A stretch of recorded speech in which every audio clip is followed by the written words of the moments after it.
Every club. Every day. The Global Sports Podcast Network. Hello and welcome back to the Daily Southampton, part of the Global Sports Podcast Network. My name is Greg Elliott, and today joined by my good friend and wonderful co-host, Zach Ingo Finch. How you doing, mate? Yeah, not too bad, mate. It's just made me realise I don't think I introduced you yesterday, but that's because I was still raging about the Spurs game. All right, look, we like the passion. We love the passion. And speaking of which, breaking news in an almost as surprising news as our official relegation, Juric is no longer our manager. Statement released from the club said that they had not seen the improvement that they were hoping for, and knowing that the situation itself was difficult, they still weren't impressed with Rusk and Lallana to take over until the end of the season for the last 7 games. So, yeah. How you feeling? Is that how we feeling? Let's take the surprise off the table. It's been on the cards, right? It's been on the cards, but I am surprised. Like, it wasn't something I was expecting to wake up to this morning. I'm baffled that they've decided to wait. Obviously, by the sounds of it, the whole reason they've waited so long to do it is because they've waited until the relegation clause has kicked in and they can just get rid of him for no money, right? Which makes a lot of sense because, but what was the point of that? Like, I agree at the time. It should have probably been like Martin's time to go, right? We were 4-0 down, half time. He walked down the tunnel. He might not have lost the dressing room. I think a lot of what Jack Stevens said yesterday, like showing leadership qualities a little bit, which I was surprised by as much as anything else, but talking about the fact that, whoever's going to be here next season to get us back to the Premier League should be playing for the badge 100%. And apparently, no point of the players dropped and they have put in 100% effort, which if that's the case, we're just bad. So if that was the case, what's the point of it all? Like, I'm glad we're going into the Championship potentially with a complete clean slate and we can look to build something that is defensively more solid going forward. But I'm baffled by, like, talk about learning from mistakes. And that's all we ask for, really. And we now almost have a carbon copy of the season we got relegated last time. Manager in for a couple of days, replace it with and the only thing I'm hoping isn't going to come out of it is that Rusk is going to start saying he wants the job on a permanent basis, like old Sellers did. Yeah, and also Lallana as assistant, sure, whatever. Wait, honestly, it can't be worse at this point. Nah, it can't at this point. It is a change that I think is almost service to fans, right? Like, there's been a mix of get Juric out, he's completely useless, to apathy of, well, whatever, what difference does it make? It doesn't matter who's in charge, they're all rubbish. And it's just like wiping the slate clean, right? Like, yeah, we're down, we've got 7 games left, which obviously mean very little, but what that means is we've got a head start on getting organised for next season. We're going to set a plan in place. We don't have to worry about whether we're going to keep our manager or get a new one. We know we're going to get a new one. That search starts now, early doors. The one less thing to worry about from a fan perspective, right? We don't have to worry about suffering if he's going to be in charge next season. Yeah. But like, shows a lot of baffling decision making, and like, I know that I'm already seeing names thrown around, and I'm sure we'll talk about all that later. But like, I'm hoping it's not as uninspiring as his appointment was. Like, we tried to give him the benefit of the doubt, and look where we are now.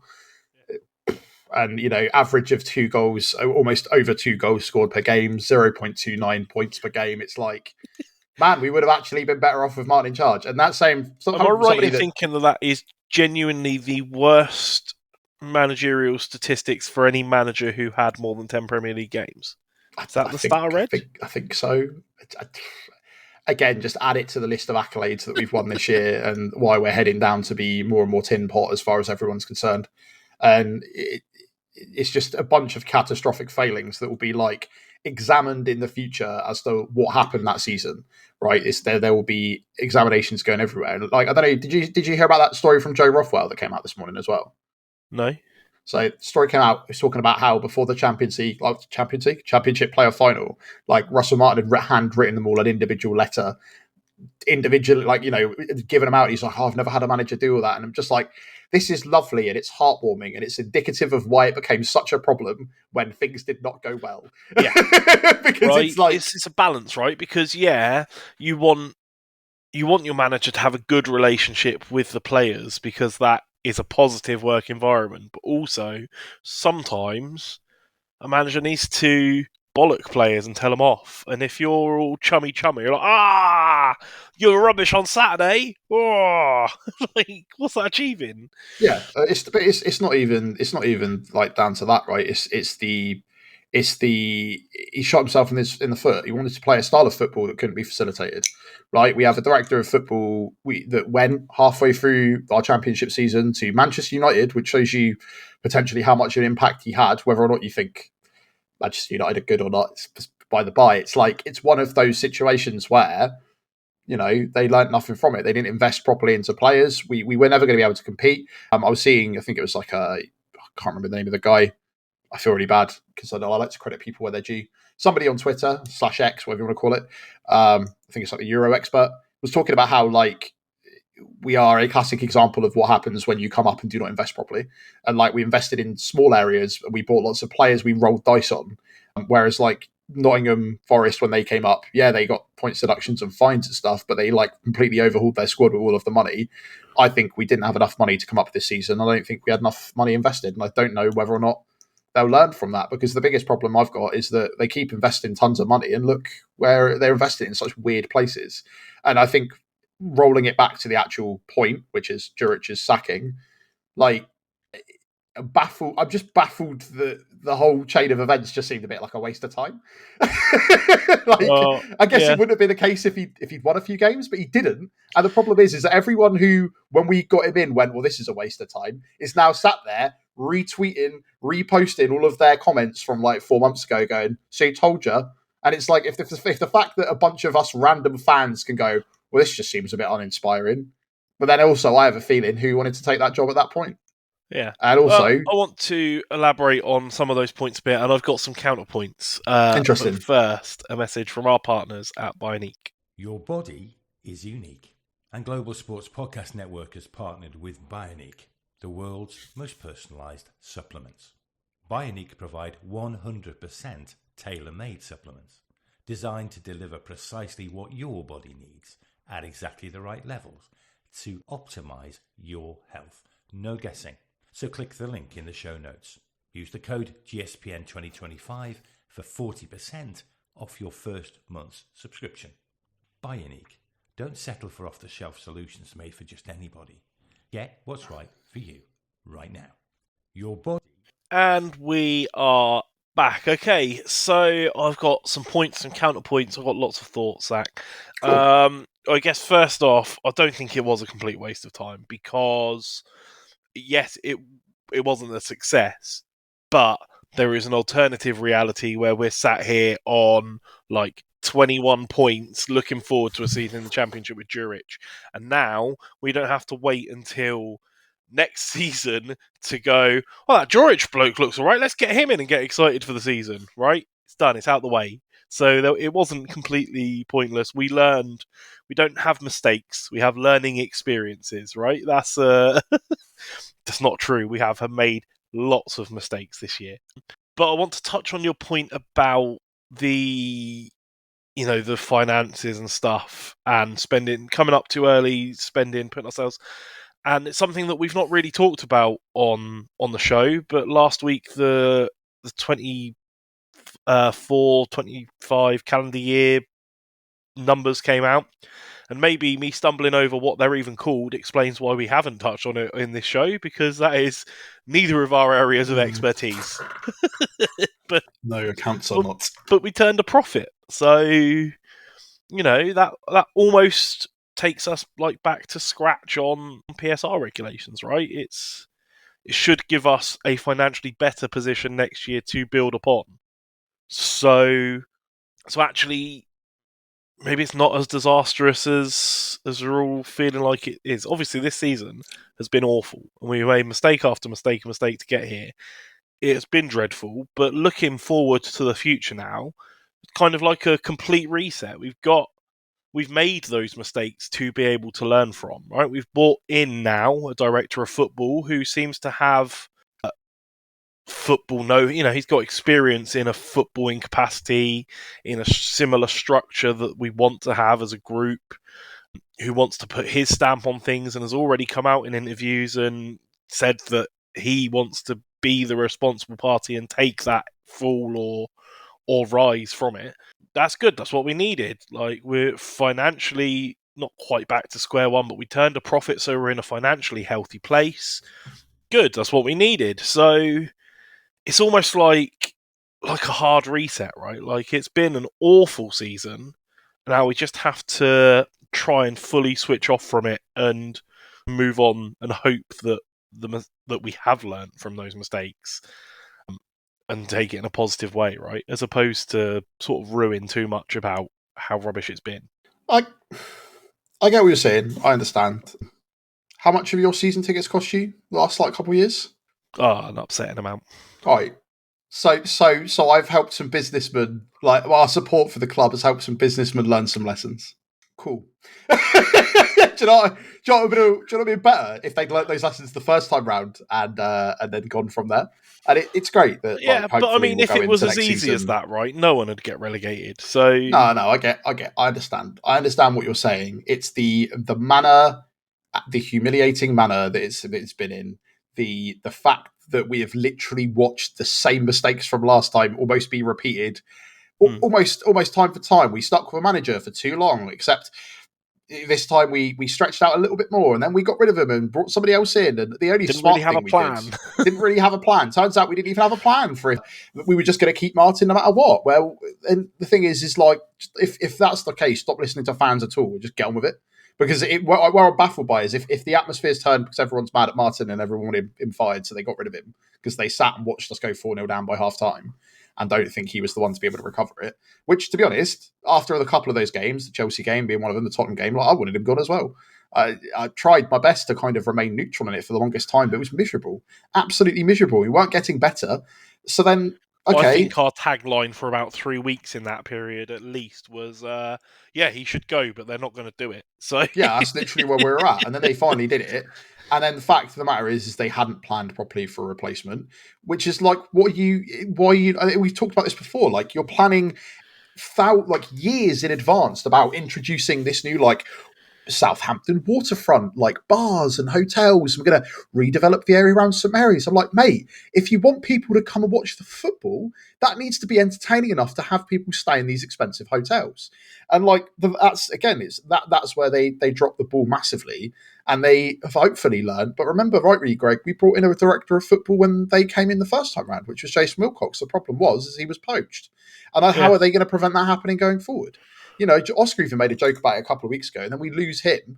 My problem is if we lose him and they have somebody, they need to have a plan that's more than what they did last time, which is, because we just leave it to the manager and head of recruitment. We're already starting to see them cut the rot away, right? The head of recruitment went as well. That's one of the things that first Spurs has done. Now we've got this. We're giving it to Rusk, who, at the moment has a point, which is almost as much as the rest of our managers. So we'll see how it goes. And Lallana, and people were talking about doing that for the rest of the season anyway, treating it like that first relegation season.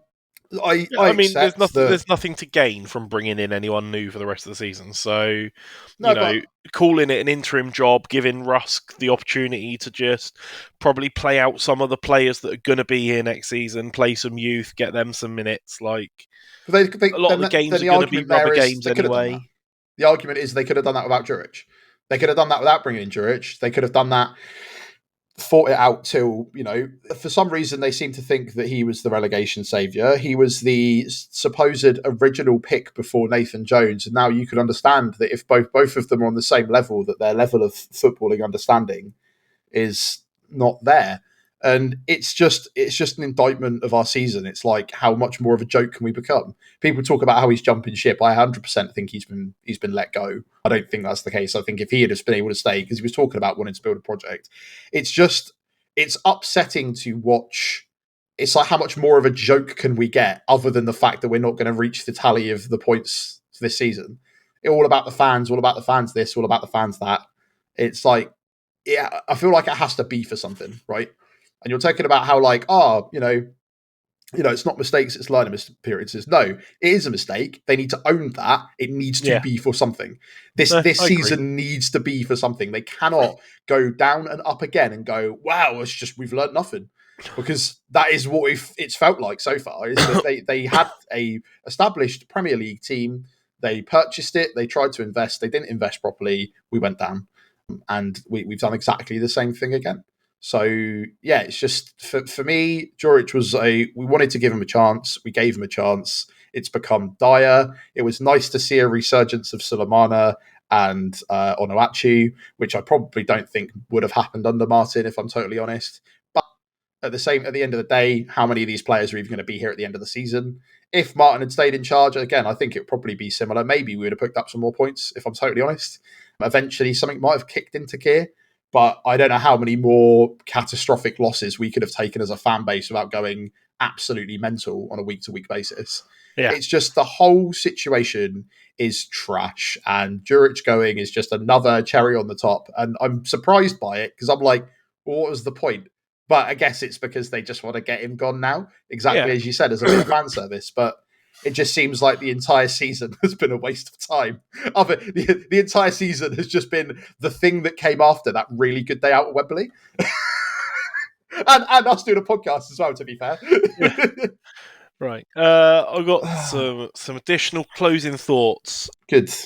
But first, a message from our partners at Zencastr.